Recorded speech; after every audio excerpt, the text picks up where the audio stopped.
So my question is in regards to Taro and their financing. I heard Larry talk about these fees. There's a new golf course that's down here at Bridgeport. You know, and there's new business, and they were at the land use review board today. Did any of you four go to that by chance? Council. Yeah. Well, I don't have a representative. Okay. The reason I'm asking is because they're Gabbers. There's one came in and said they needed some additional water, and we were going to do some more pumping and so on. And that's a new golf course, a new construction, a new business. And I know that Taro has the opportunity to impose a tax on those businesses since it's on our reservation. And I don't know, did you receive money for the construction of that? And you know, there's ways to help do some of this.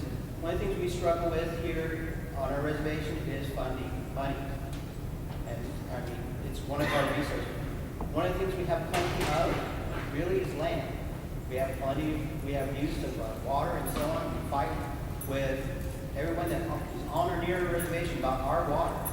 If you don't believe that, just remember what just happened here recently with the death center. So I guess what I'm asking is to ensure when we have businesses such as that, these new businesses, that we see that one, by Taro ordinance, there should be employing tribal members. Is that happening?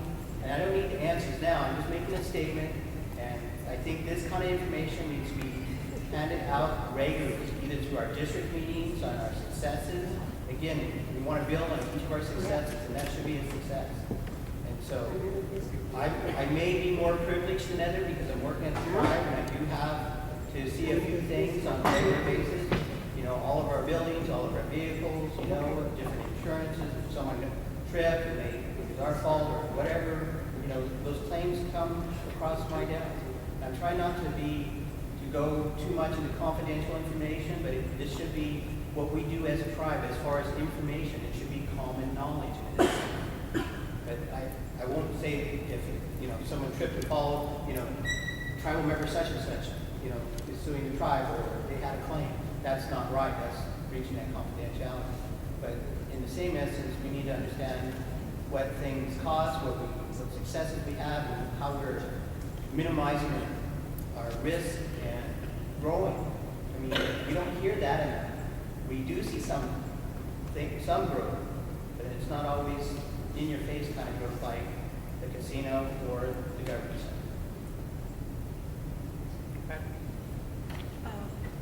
I would just like to report, I know that you met with the Gibbers today, the Gibbers Farm, about the water. You didn't meet with them? It was on the broadcast you were going to. No, land Review board or alert. Okay. But you all know about it, right? About Gibbers Farms and what was it about? There was two that were coming up here. They already had they wanted to modify a grant for the water usage. I mean, it isn't like they don't already have one. They have one. So I was going to ask you for a report. And if you don't have one, when can you get us one? And, you know, it's been my experience since I retired that I call over the agency and it's like there's no one in charge. And it's really, really, really frustrating. You know, you call a department and you talk to a manager, and if you're not happy with what that manager that gives you the information they give you, who do you go to? You have the Bureau of Indian Affairs, you have the tribe, you have the different entities like Taro, like Indian Health, but who's really accountable? It's like nobody's in charge. And so when I call over to Realty and I'm told, well, lady, you ought to be damn lucky, you know, that you got a letter. And I'm like, whoa. You know, lady, you need to be nicer to your tribal members. So if, now we read this about Gibbers Farms. there's more water going out. And like you mentioned, you know, water is one of our most precious commodities now. If any of you know about the web recycling project, we're losing a lot of water there. When is it going to stop? You have their hydrology department. What do they recommend? What are they telling the council? Planning seems to be making all these decisions with the council not even knowing about it. And so again, I ask, who's in charge? Does planning really give all the councilmen that information so the council will know what they're doing? And it's just kind of really frustrating. So I'm asking for a report on Givers Farms. There's already a grant out there, and in that broadcast that went out, they said we're going to modify that grant. So we need to know what they're talking about. And it's a huge golf course. It's supposed to be one of the nicest. Okay, there was a whole lot of things in there, but we were in council session today. The land use planning board was in session. And that was on the agenda, we understand that Bass, you sat in on that. Yeah, and it came up, and there was a lot of concerns, just like you have right now, of the water and everything that was out there. So they tabled it, and it's open for all comments. So right now is probably the time that people want to put in their comments, because they're not going to pass nothing through until they get all the environmental trust, all the culture, all that, them tests and stuff. Until they get all the everything back, they're not going to let anything go through until all the reports are done. And if you guys have a concern, I think you better call them guys up on it and put in your comment. I just want to say I another think it thing, needs too. to be put out first. We don't know. Yeah, I guess it's just out for comment right now through the It'll be internal. I just Yeah. want to What say to another thing comment too, on. kind of on the other side of it. You know, I grew up in Brewster. You know, I know Givers. I know Parasol. And, you know, they're businessmen. And they're trying their best to be a part of the tribe and be in good faith with the tribe in any kind of contractual grant or anything that goes on, because they need the water. But I'd also like to be very cautious, because over the years, I've seen how the orchards have grown down there. I've seen those water lines go right into the Columbia to water those orchards. And now I don't know where that water's going for their golf course. But I just get so scared, and I want us to be really careful. Speaking for myself, I think we agree. We gotta be careful. I mean, I don't know what happened in the past. We weren't around it when Givers first started. When I got on and I was asking where did he get permits for all of the uses where he's developed orchards on the reservation, I didn't really get an answer in hydrology. But now we got them so that they're getting permits for water use on the reservation and getting the fee for that, for the water permit, whatever gallons per minute or whatever they do. That's in the process now. And I don't know exactly what the discussion was today, but from what I understand, it wasn't for the golf course. I think what I heard is Givers wants to lease some more property for more orchards, not for that. And part of that is the agreement to purchase water permits from the tribe. But we had a big discussion about environmental trust. Was it yesterday? Day before yesterday? Whatever, this week. And water is a top priority, and it'll continue to be. So we will be careful. I think that the Land Use Board, Review Board, learned a lesson the last time that they met and approved that those ponds that were gonna be built down by the cemetery without involving us, without us knowing it. And if it wasn't for somebody in the audience saying, what are you doing about that? We wouldn't have known.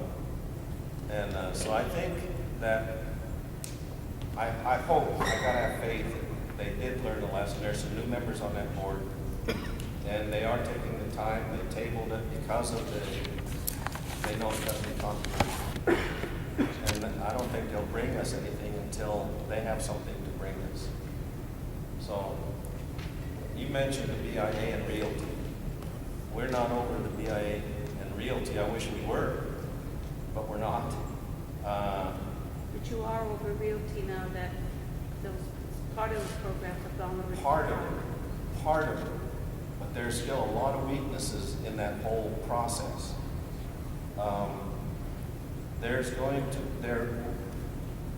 There's a budget building process right now to present to the administration, to the president, OMB, and eventually the Congress for this next couple cycles of interior budget. And one of the things that we presented down there, the tribes, there was only 9 tribes, and out of all of the tribes in the Northwest, only 9 tribes showed up. The year before, only 3 tribes responded to the budget request, preparing priorities for the budget. What we got added this time was the need for infrastructure support in the Bureau of Indian Affairs. We know there's a number of us probably who have families that have had trouble getting an appraisal on their property or getting surveys done so that they can do something with their property. And the Bureau keeps getting cut. And rather than sit back and just bitch at the Bureau, we're saying, let's go to Congress, let's make that a priority. We'll go to Congress to try to get him a budget so that we're not stuck with, we don't have the resource. We found a problem just getting the road up to the new casino through the BIA process. And it was not until the very last minute that the Bureau got that paperwork approved so that we could start building the road up, the new road up to the casino. That's ridiculous planning, right? You don't wait. But it wasn't the contractor's fault, it wasn't the tribe's fault, it was the Bureau's process. So there's a lot of work that has to be done, and we're making commitments that we're going to be involved in those budget process to try to make some of these things better. How that's going to work out with the new Congress, we don't know.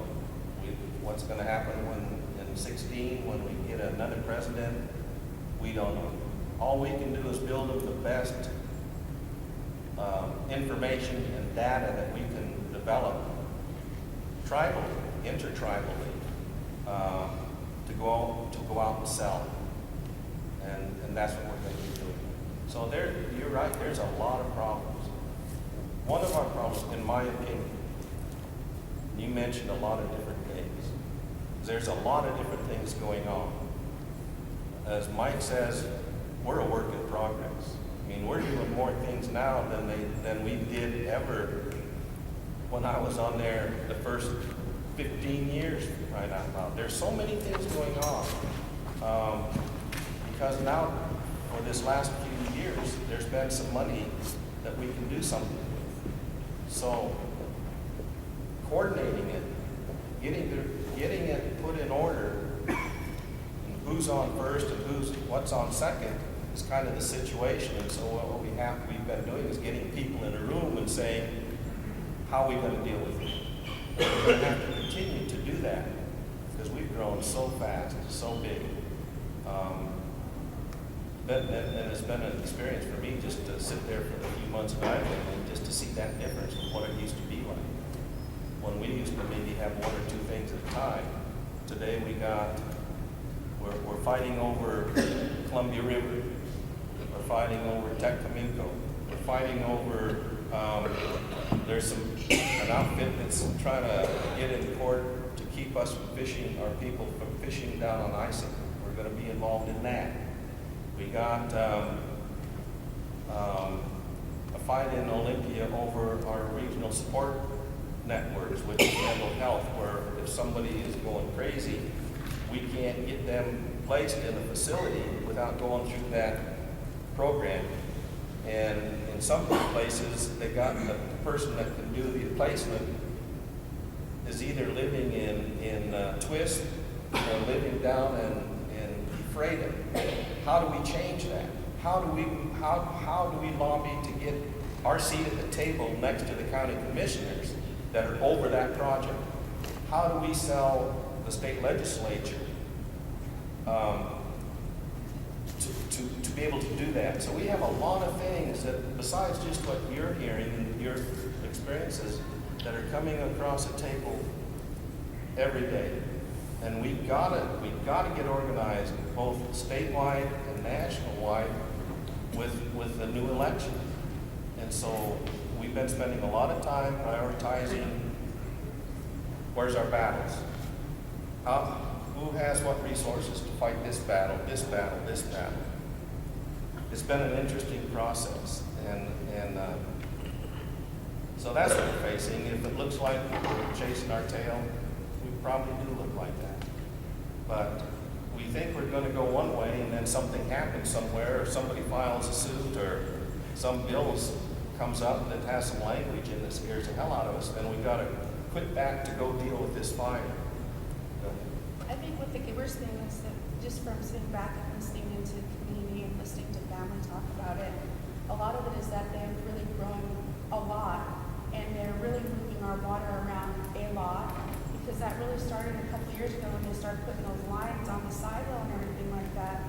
And then now my son comes back from hunting down that way and there's more orchards and everything like that.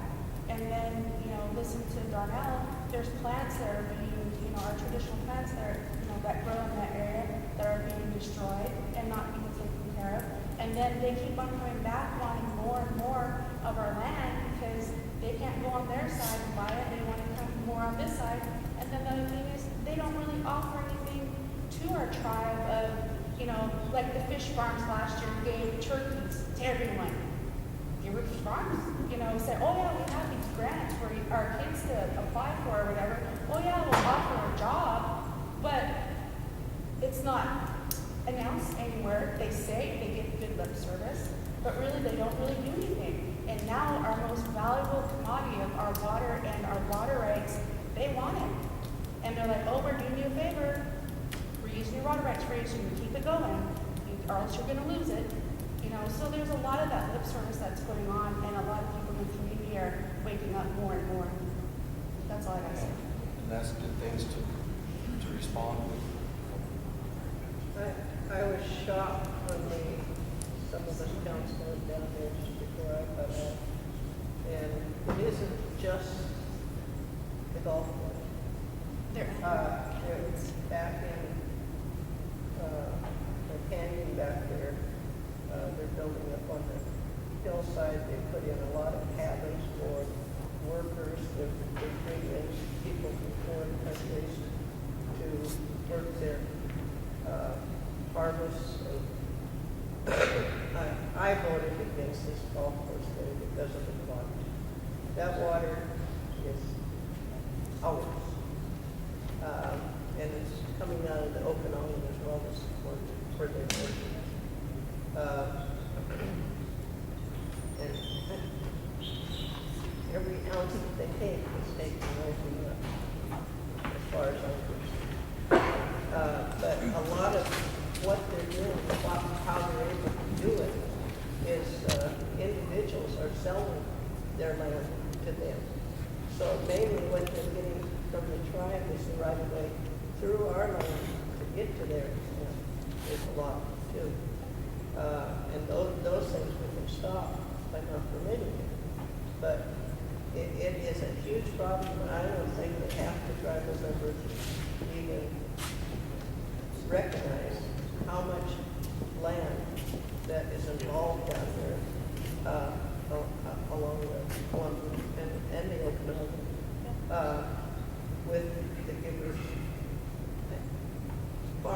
And I don't blame them as much as I blame ourselves because we're not looking, we're not watching out for our borders. Like I said, I was absolutely shocked to see how much land was involved in it. But you've got to remember, it's not all the trust property. A lot of it was cheap property, and these people willingly sold. So we can't control that. So it's a mixed bag, and I feel you guys, but please protect our revenue. It's a fine balancing act, I think, when you look at water law. Because legally, they say that we don't own the water, we own the rights to the water. I debate that, but that's the legal interpretation of it. And then there is the use it or lose it principle that the feds and the state have always pushed. And so, if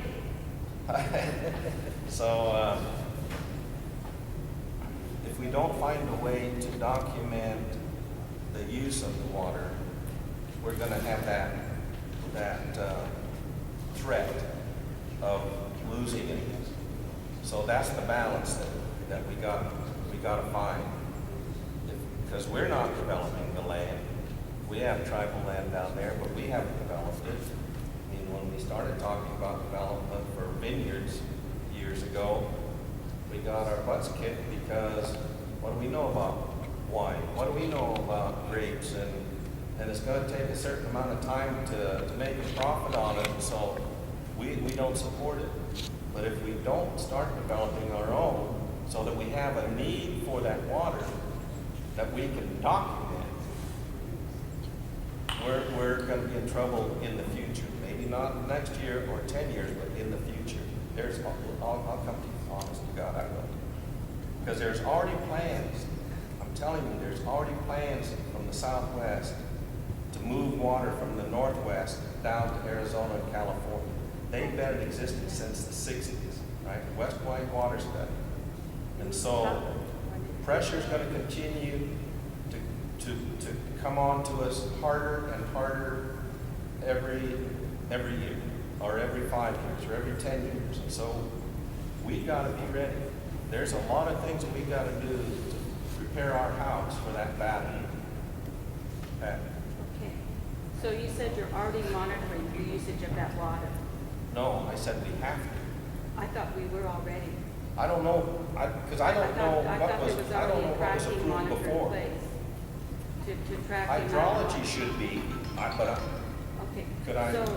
So my next question is, if there is a tracking of the amount of water that Givers is using, how is the tribe being compensated for it? So, that's one question. The other question is, there's already a grant in place. And in that broadcast that went out, it said there was a modification to that grant. I would like to know about that grant. I think that should be reported. Only by then can the people here raise their concerns. Because if the people don't know about the Weber Siphon project, if they don't know what we gave or participated in for that to go through, how are they going to have questions? If there's water being pumped out of the Columbia now, how much? And how is it being tracked? And who's tracking it? And how is the tribe being compensated for it? That's what we need to know. Yeah, hydrology should have that. I don't have it, but that's their job. John. Yeah, this is, we're on this whole Giver thing. At the general membership, the big meeting we had up at the Longhouse, I asked a question about the $50 one-time payout for the developed land and the 85 cents per acre for the undeveloped land, and I still haven't seen nothing on that. But you mentioned it earlier, you know, why don't we develop our own? I mean, it's not like I had a heated conversation with Ernie Williams, you know, and I'll say it. I mean, Gebbers has their Indian tokens. And he tried saying that, oh yeah, Gebbers has a patent on the root system of the trees and no one can grow a tree like him. And, you know, and I'm just like, come on now, it's an apple tree. Are you kidding me? You're saying we can't grow apple trees? Up in Canada, George McGinnis and Joe McGinnis and them, they used to drive down Precision Pine, hour, 10 minutes, one way. Their tribe opened up a vineyard. They got jobs up there. Why can't we do that? I mean, we are in the heart of everything. They're growing it from Canada clear down south. And they're trying to say that we don't have we need to train people. Just like Tara going to train the carpenters and stuff. You know, we should have people capable to go and learn how to grow a tree, grow a grapevine. I think we need to start getting into that. You know, we're letting outside companies come in and make millions off of what we should be doing, just like this mill here. I still haven't seen, well, this is the first meeting since the last one that I requested that we have BIA here and see what we're getting for them raping our land. It's ridiculous that these guys are coming in and making millions and millions. Gebbers is going to pay us, what, 5% of their profits every year? That equals up to 1.3, depending on, but that's another thing Ernie said we could make anywhere from 900 or 700 some thousand up to 1.2, 1.3 million a year. That's a drop in the bucket compared to what Gebbers is making a year. I don't know, I just can't wrap my mind around why are we letting these people come in and make millions off of us when we could be putting our people to work, training our people, and not depend on what little bit of force we have left and make money. That's my big thing is, why can't we? You know, it's easy to say we can't. You know, let's find ways we can. I don't know. That's just my opinion. Well, the recommendation never comes, I would hope you would support it. But it was our own people that didn't support it when we first started talking. And we got just as good as dirt, just as good as soil for grapes as California.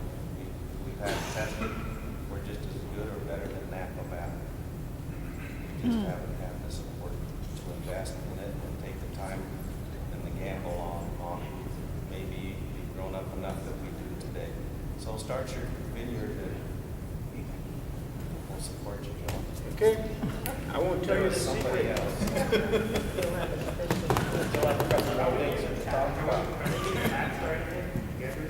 We don't tax, we can put fees on things, but Actually, I just wonder. there's a legal issue of whether we can tax. If we tax one, we gotta tax everybody. Yeah, because I know there's some small businesses that get taxed, so I just wondering if that are attractive.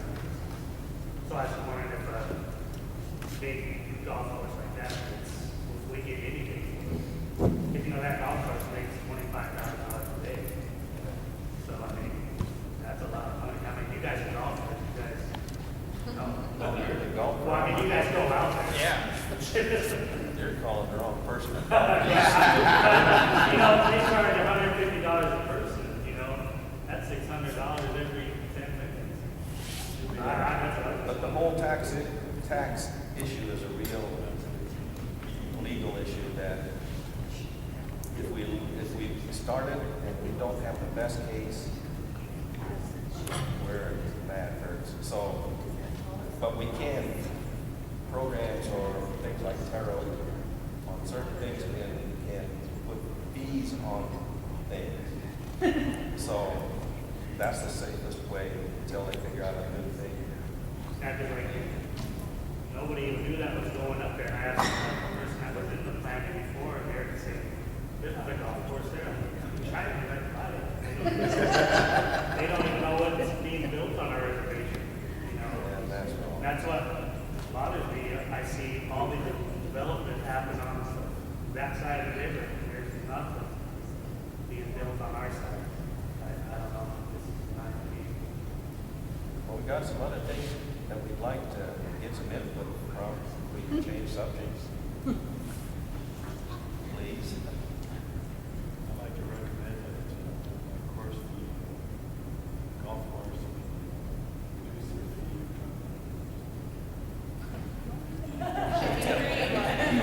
That's what Orlando did. Just within a It's probably even golf there for nothing. I don't golf.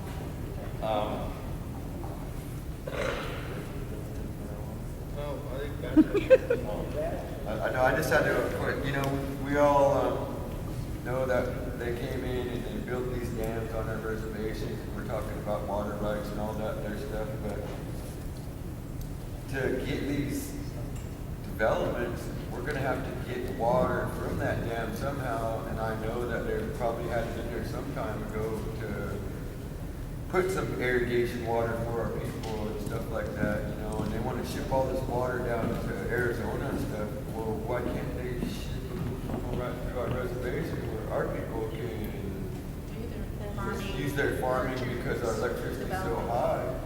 For me to get my field going, I gotta pay $4,500 on top just before I even start my field up. And then you got $6,000 worth of seed on top of that, you know, and that's why we don't have no development here on our reservation, because the water costs so much, the electricity, you know, and that stuff to me should be free to our tribal members because we have so many dams on our reservation.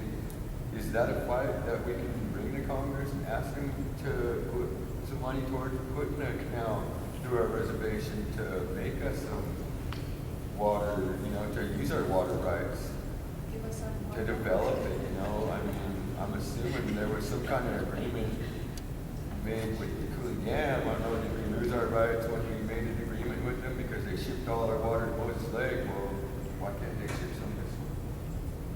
We're just dry. That water development was promised when we first built Grand Coulee Dam, Yeah, that's what I mean. and that never ever happened. Yet, you look off the reservation and you see all these water developments. That's what our hydrology department should be looking at, is water developments on the reservation. And, I mean, it's so unbelievable that we haven't done that. And, you know, they're right when he said the time has come where it's use or lose. If we don't use that water, they're taking it. We got a lot of people that said that we need to develop our egg land, and what we got to start offering our people something. We got to fight for that right to get that canal or whatever they were supposed to do when they made that treaty or whatever they made that agreement to do. That should have been part of the negotiations Yes. for the Weber Siphon project with water developments on the reservation.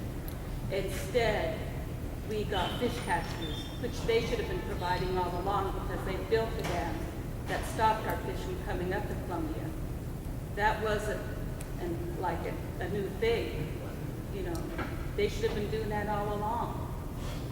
So I just really hope now that the tribe really pushes our hydrology department and really looks at water developments on a reservation, and there are plenty of job opportunities once that happens. I remember years ago, Wendell George, he talked about developing the Spieling Creek, putting a dam there. Hydropower, yeah, that's an idea. You know, that could be providing electricity to our agency. There'd be enough power there where we would be paying those high electrical rates at the agency. I'm sure there are other water developments that could be done, but we really need to start using the water, or they're going to start diverting it. In the egg program, we had a big meeting over at the Spelum, and they kind of talked about like this here thing, and the ideas that came from the tribe was to start developing like catch ponds and stuff like that there to catch some of our runoff and stuff like that, so we could start developing ponds to where we could, you know, produce water to our people, you know, and that's what came up for ideas in the ag program that we went, the big meeting we had not too long ago to try to invite the youth in to develop more agriculture for our reservation, you know, and that was one of the ideas that came up was going up like High Lake or something, developing a big catch pond that would catch water, you know, that was just an idea that came up, and I just wanted to, you know, share that with you people. There was Randy Ray. I just kind of want to know how you think you're going to reforest the land so fast. How what? How you're going to reforest it. You guys are cutting down all the trees so fast. How are you going to grow them back? Reforestation. You're not going to grow them as fast as you're cutting them down. Not only that, but the traditional foods and huckleberries and stuff, but getting hurt in the process of all this logging. If you want, we'll bring, we're not foresters. We're not agronomists.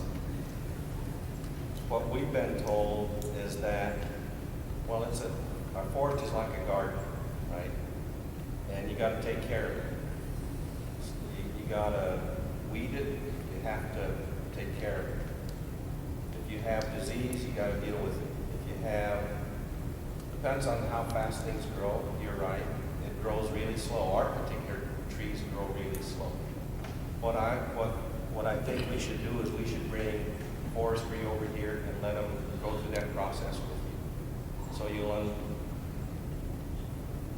you'll have some science behind it, not just personal feelings. So maybe at the next meeting, if you want, we'll bring forestry over and they can go through that whole process for you. And while you're at it, why can't you kick the white man off from cutting our forest? Because they signed that agreement with them. Every logging outfit you look out there is all white man owned. They say they're 100% Indian, but you don't see one Indian on their crew. We've asked the same thing. One of the problems after the tribe shut down because of the timber market years ago, when the mill went down, what we're told is that a lot of the jippo loggers went out of business. A lot of the logging truck drivers went out of business. There's very few left. So it's like a whole new, you've got to develop all of that again, that have those. Well, you know, is what bothers me is when we were fighting to reopen Precision Pine, because we just got into the Home Depots, and that was a big step to have our product put in there. And we were making money when they pulled the plug on us. And one of the reasons was well, we don't have the Ponderosa pine and stuff. But what sickens me, and I'm sure every one of these guys here can set up here at this stoplight and watch that pine heading south on trucks. Off reservation. They're moving our lumber, our logs out. And it just sickens me. You go up the meadows and there's nothing. They cleared it. Where Oscar Anderson's farm used to be, he never used to see it from the top of the ridge. You go down there now and there's not a tree between that road and his old ranch. It's clear cut. Unreal. And, it just, and there again, non-tribals coming in and reaping the benefits. We'll bring forestry over. By the time my generation grows up, that forest is going to be gone. Or it's going to be. I don't think so. There's going to be a lot. Have you guys drove those roads over there and seen how much logging that they've been taking out there? Yeah, well, we've driven all over, still haven't killed nothing, but we've driven all over. And it's ugly. A lot of it is ugly. I agree with you. Some of it, a lot of it I think is overcut. But I'm not a forester. I don't know. I mean, all those contracts were let years ago. I mean, they don't just develop a contract in a week and go cut. That's all been planned out for years. What we've been talking about in the committees, because of we have the same concerns you guys have. I mean, it looks like hell out there some places. My Huckleberry area, when I go up Strawberry Mountain Country, coming up Don't from. tell them where it's at. Well, it's gone. It's gone now. That's why it's telling us, because it's gone. But all we can do is bring you and they're tribal members. We work like hell to get tribal members into forestry schools so that it wasn't just white people in the BIA telling us what to do and how to do it. And it was hard to get forestry schools to bring forestry programs to reservations so that our people could get an education in that science. So now most of it is tribal members, and we're still having the same discussion. So they need to explain it to you. We can't. And I think you said it's more BIA, which is their federal government is the ones that correct people because they have to work for them and not work for our people. And the other ones that keep on the federal government always keeps on taking stuff away from us as much as we can. Correct. But we will bring you foresters. One more, and then we're going to go into marijuana. No, bring hydraulic. Who's in their hydraulic water? What? Who's in their water project? Gary Passmore. He needs to be here too. We can bring him over. Okay, my comment is, we're talking about these forestry and plans, but if you go and you look, everyone can do this. Granted, if you have a computer and you know the area, you can go into Perry County or Okanagan County, and you can go into plots and see who owns what on our reservation. In a recent example, over in Keller site, there was a company that owned the land and they harvested. And what happened there, and the reason I'm bringing it up, is they weren't complying with our forestry rules or regulations. And they were doing it so quick and so fast, they're going to be in and they're going to be out. And some of those logs we see going, they're from those lands. And they're saying, well, we own the land, we get to say what happens to that. If I remember correctly, it states that they must meet our forestry plans and even though they may own the land, they still have to discuss things with us. I don't think so. So they can come in and clear cut their land and then sell it off and away they go? Their own land. We had the same argument over Boise Cascade. They owned a lot of land up Omak there, and they were doing the same thing up there. We were putting up a fight over that one too, a long time ago. And that's why we need to buy them. Yeah. There's like we bought land on this side, there's about 15,000 acres. Same thing is going on, there's different laws and sell home sites and stuff. They gave you some of that for most landowners, like up there. Boise still has a lot of land, they got about 20,000 acres. Under a different name, and new company loves the land. Hancock Timber Resource. And It's still one of is the, a lot. but At one time it was all up for sale, and now it's sort of, but not so much. We're ready to cut it all. but don't they have to follow our tribal laws? Don't they have to follow our tribal laws on our tribal land? No, What they have to follow it's is. state laws, which are basically nothing. Except for creeks. So we don't have jurisdiction within our boundaries, is what you're telling me. We could go to court, which I think we should do, but try to make a decision that, for now, compromise with the state, follow the state law on those pieces of land. I don't know if it's changed or not. I think really we should find out. Really the same thing on this side. It's never been able to get full council support. Everything from Omak Lake West, a lot of it's just been there a long time. Never been able to get full council for buying that land out. Like a lot of this land, and the givers are getting it now, they just bought that land 30 years ago. Sand. No one considered it valuable. But there's no support for council to buy it, they're buying lands, giver lands in the east, buying Brandon's land, whatever land they're buying, what it is. And that's really interesting.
department went out and harvested, I don't know, I heard someone like 300 pounds of marijuana. Let's, If we find it, can we sell it?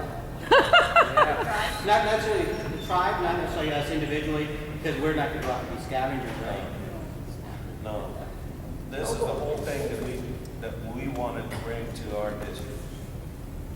There's been some pressure from other districts to go into the commercial marijuana growing business and sell it.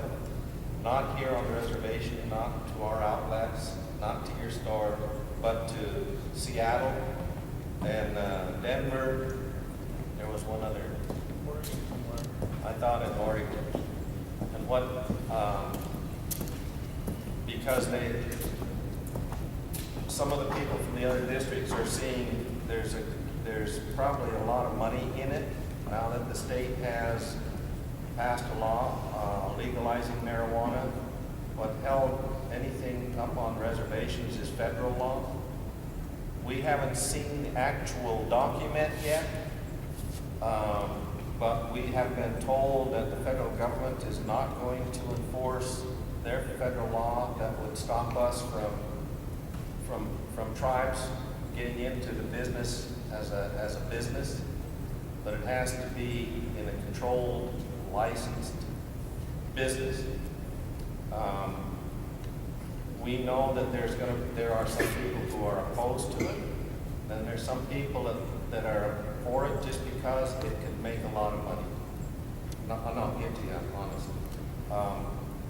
One of the things that concerns us, I think all of us on the council, is that now that the state has legalized it and the feds are backing down, the non-Indians on fee land could get into it. And they've got to go through the state to get their license and go through their laws, but they could grow up to be the, whatever it is, the wholesaler or whatever that would be. Manufacturer, producer. Yeah. There's three different things that you can be within that, and actually, I would almost say there's a board, because there's the person that can grow it, there's the in-between person, and then there's the person that sells it, and then there's also the person that does the medical marijuana, that people actually get prescriptions to go in and to purchase whatever medication they're getting. Yeah, and we've never really talked about those different pieces. It's just a general topic. And we've requested not to act, let us discuss it thoroughly within our community so that we all know what we would be getting into or not getting into, the pros and cons of it. But we are concerned that we have some control somehow over the non-Indian on fee land within the boundaries of the reservation. Do we do it? And we haven't really got the attorneys yet to really dig into it. Where's our legal grounds to control that out there? So that's going to be part of the process. But I think everybody, even those members on the tribal council that see this as a good economic development opportunity,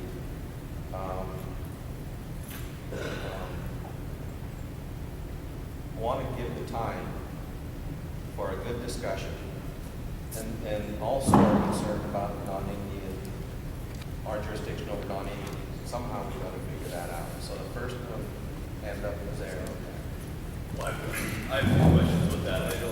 If the tribe doesn't want to participate that themselves in growing commercially and doing that as a tribal program, would that prevent individuals who are tribal members to be able to do the same thing? Like through the state lottery system, just like everybody else does in the state, except for the fact that you're on tribal land. I think that could happen. We'd have to have a lawyer look at it, probably come up with some kind of regulation. And then with the marijuana, new acceptance, whatever it is the tribe or the council considering hemp as an industry, to get into? Because there is no drug value to hemp, but there is quite a bit of economical value to hemp. And when you